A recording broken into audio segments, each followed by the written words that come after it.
Hey everyone, welcome to my channel, Beyond Family Scapegoating Abuse. I'm Rebecca Mandeville, licensed psychotherapist, certified clinical trauma professional, and the author of Rejected, Shamed, and Blamed, Help and Hope for Adults in the Family Scapegoat Role. And this week I'm going to be responding to another subscriber request. It's more of a request than a question. And that is this subscriber asked me to talk about this phenomenon of scapegoating families not believing the targeted scapegoated person's reports of illness or injury. So I hope you'll tune in. We'll be right back.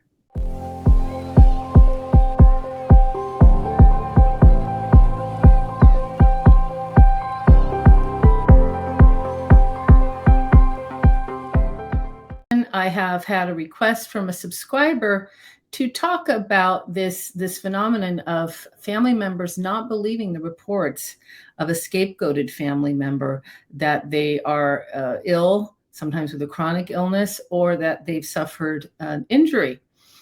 And I actually have addressed this to a small degree in my book, Rejected, Shamed, and Blamed, under the heading, You're Faking It. And so I'd like to start by just going over what I wrote with you in case you haven't read my book, and then I'll discuss it further. My FSA research revealed that children who are scapegoated may have their injuries and illnesses denied by a parent or primary caregiver, which causes them to invalidate their physical and felt sense experience as an adult. Think about that. Think if that's happened to you. Do you invalidate your physical or felt sense bodily experiences? Let me continue. For example, stories I've collected via an FSA survey I conducted include broken bones being ignored by a parent. And in this particular case, this is someone I actually know personally. They were, I think, 5, 6 years old, very young child. And their reports of the pain they were in were dismissed. And interestingly, the parent even worked in a hospital setting. So it took a day for them to finally get their child to the hospital, and they had a broken bone, very serious injury, in fact. Severe infections, including sepsis, have been minimized by a parent. Diseases being discounted and disbelieved by parents or siblings. Even when there are medical reports that clearly confirmed their compromised condition once they finally received medical attention. This idea that the scapegoated family member dramatizes their injuries and fakes illnesses is frequently adopted by other nuclear and extended family members, which only serves to reinforce their deep sense of isolation and confusion. Any of you relating to this? I mean, it's really common. You'd have to, when I get my all my research results out, it's actually shocking how many people have reported to me that this has happened to them on more than one occasion.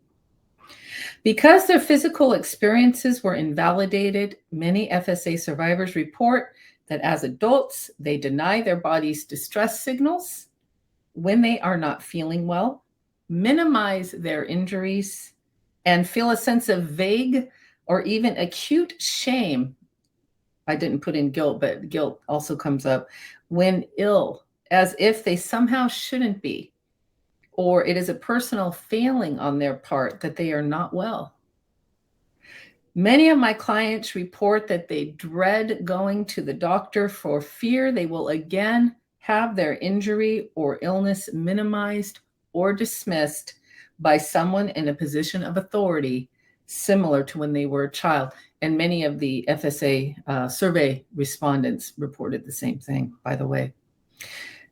And I had over 1,000 respondents. to that particular survey, and it was well over 50% of people reporting this has happened to them. While such neglect on a parent's part may seem incomprehensible on the surface and is especially perplexing and disturbing to those whose parents were doctors, registered nurses, or otherwise employed in the field of healthcare, when viewed through the lens of intergenerational transmissions and the family projective identification process, these failures to nurture and be responsive to their child's needs are better understood as irrational as such negligence may seem. Irrational and horrifying, I should have added. So how could this possibly happen in these dysfunctional or narcissistic families where a child or adult child's reports of an injury or illness are not believed more times than not? This is when we have to look at, with dysfunctional families, the family projective identification process, which I keep bringing up because it's really important. And in a narcissistic family system, it would be the only narrative, the only reality that matters is the dominant family member, typically a parent. Sometimes it can be a dominant sibling or grandparent.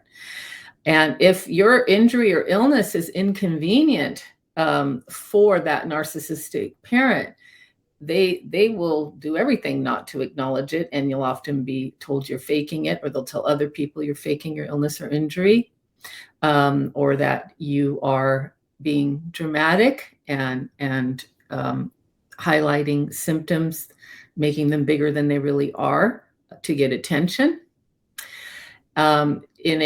In a family with intergenerational trauma that's dysfunctional, where there may be that family projective identification process going on. And again, it pains me to say this to you all, but your verbalizations of your reality, your experiences are seen as suspect, probably from the minute you start to open your mouth. And I'm not joking here. I'm not saying this lightly. You are so disbelieved because you have become a target in this family projective identification process, whereby the family's unconsciously depositing all of the systemic and individual anxiety onto you. And often this would be the family empath. And I say it's like you're covered in tar, and all that projection, it's like feathers stick on you. You could say something that's so clearly true and factual, and it still might be discounted or disbelieved by your family. So again, I want to distinguish between what might happen in a narcissistic family system versus a dysfunctional family system that's highly traumatized. They don't know they're highly traumatized, and they're depositing and discharging their anxiety out onto the scapegoated child or adult child. Well, boy, my clients and my research respondents, where there's clearly a narcissist heading up the family, it's nearly unbelievable the way that their illnesses or injuries are dismissed and negated. And I'm not sure they're disbelieved, but the narcissistic person will make sure that scapegoat child is not believed. It's inconvenient for them. It takes attention away from them. They can't share the spotlight, and an injury might make you have the spotlight on you. Sadly, I have clients that have reported to me over the years that they'll deliberately try to get sick or injure themselves because they have a fantasy that they will get attention, finally get some kind of attention in the family. This is true also when they're scapegoat and child emotional neglect. They're so starved for some kind of positive attention that they'll injure themselves or be around someone who's sick and try to catch it so they can get attention. That's really tragic, but not uncommon. So what are the consequences to a child? And I'm going to start with a child first, and I'll get to adult child in a minute. To a child who's having their truth and their physical reality and their emotional, psychological reality so profoundly denied?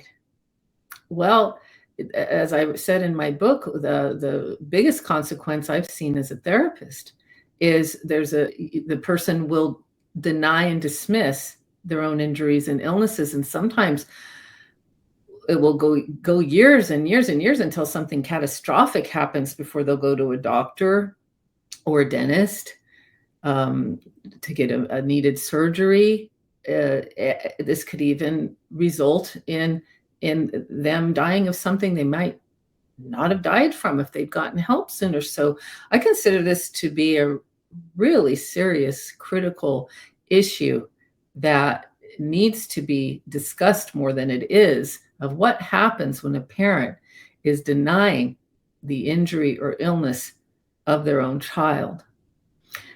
As an adult child, as an FSA adult survivor, ask yourself, what is your relationship with your body? What happens if you get sick, injured, hurt physically? Do you take care of yourself? Do you reach out for help? Do you believe yourself? Do you validate yourself? I hope many of you do at this point, but if this happened to you very early on in early childhood, you may need to do quite a bit of work around this issue so that you are not disconnecting from your body and missing its signals for attention and for care. I'd also like to say, both to FSA adult survivors watching this video, as well as any clinicians, mental health professionals watching this right now, because I know I do have some psychologists, psychiatrists, therapists, coaches that do watch my channel and subscribe to it, which I greatly appreciate. But I have many clients report to me that other therapists they've been to have not believed them when they told them the things that happened to them when they were a child, including around broken bones not being attended to, their reports of being hurt not being believed. And the client will kind of get the look from the therapist. People are pretty sensitive. Scapegoated people tend to be pretty sensitive, especially if they're an empath.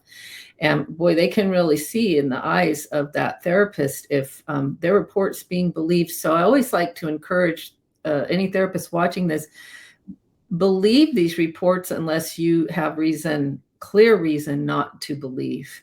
Because I've worked with some people for years, and some things sounded, I'll be honest, very unbelievable to me when I first had these reports.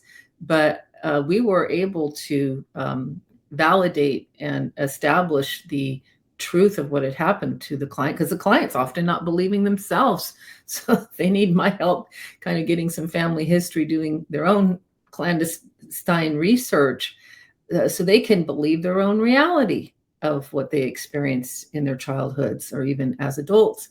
Now you couple this with more than likely complex trauma symptoms when there's a dissociation from the body's not a safe place to be. You may get reports that seem to have gaps. The timeline might not make sense, but that can be due to complex trauma.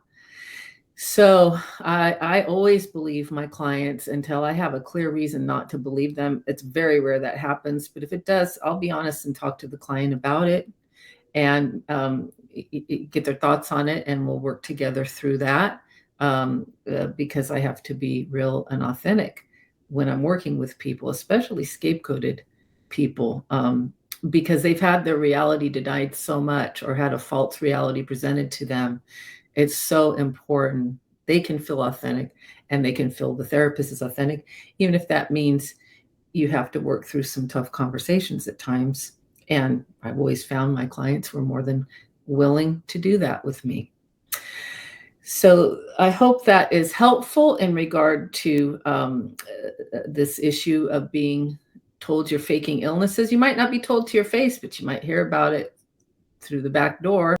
If you got something out of this video, please subscribe if you're not subscribed to this channel already, and tell other people about it that might find it helpful. And I look forward to answering more subscriber questions soon.